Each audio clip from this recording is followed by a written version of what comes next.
So I thought we'd just do a live on the detailing. It seems darker in here than the other videos I did. That's weird. Anyway, just showing a close-up on the detailing that I did on Maddie. Now, this is considered her second layer. She was neutralized with purple. So this is considered a second layer, even though it's not like her whole body. But this, the creasing with the powders you want to do in the beginning stages, because they'll come out too harsh near the end. You might have to touch them up a little bit as you go along, but you would do it more lighter than you would right now. Everyone's different about how they let their powders set so that they won't come off. After I do the powders, I just leave it overnight. I don't paint them the same day as I do the powders. So I just like cure into and it seems to work pretty well that way. And then I do a layer of one of her washes, and it usually holds it in really well. You might have to touch up a few areas here and there, but you'll have to do that as you go along anyway. Hello. So these are, the powders are basically a blush from Coastal Scents. This is what it looks like. And it's called Fine Wine, and it's an eyeshadow. It's basically what it is. But Sue Ellen calls it powders. That's the one I'm taking classes from. So you just take like makeup brushes or a fine paint brush and put it where you want the creases. So as you can see, that's how I did the creases. And the creases come out, I find, a lot more natural this way.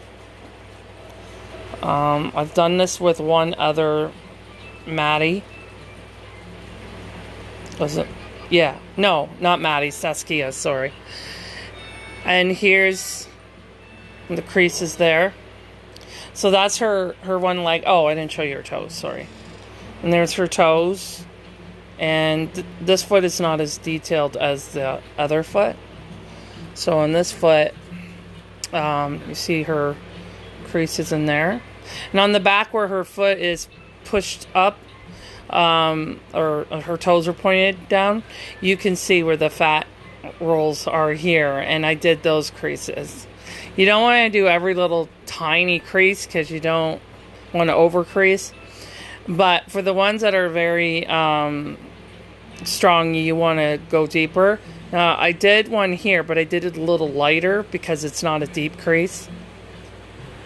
So you can do that. And there's her toes there. And then the bottom of this foot is more detailed.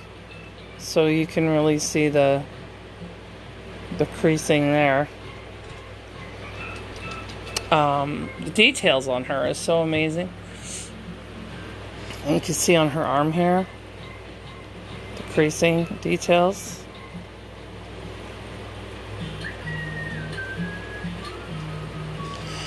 And then her fingers here. And then her hand here.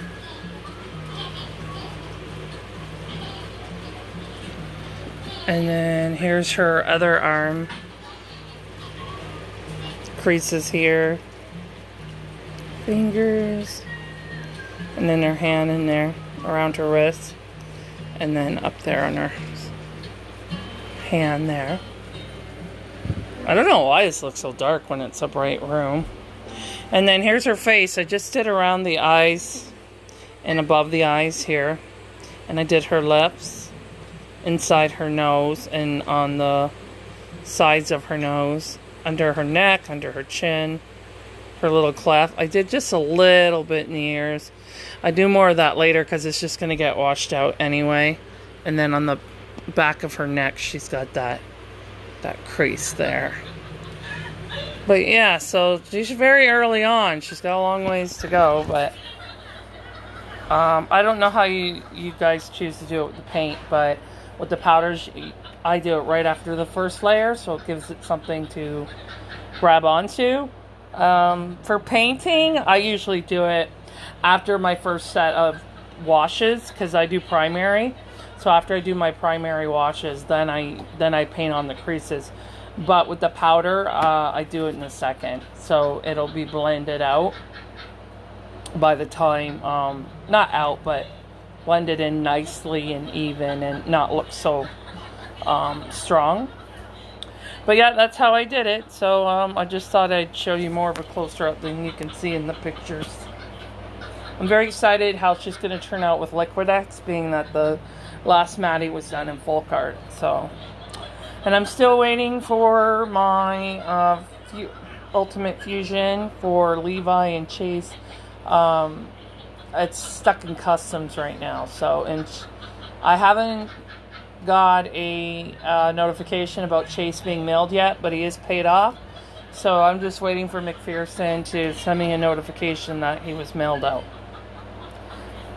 So that's the update. Thanks for watching.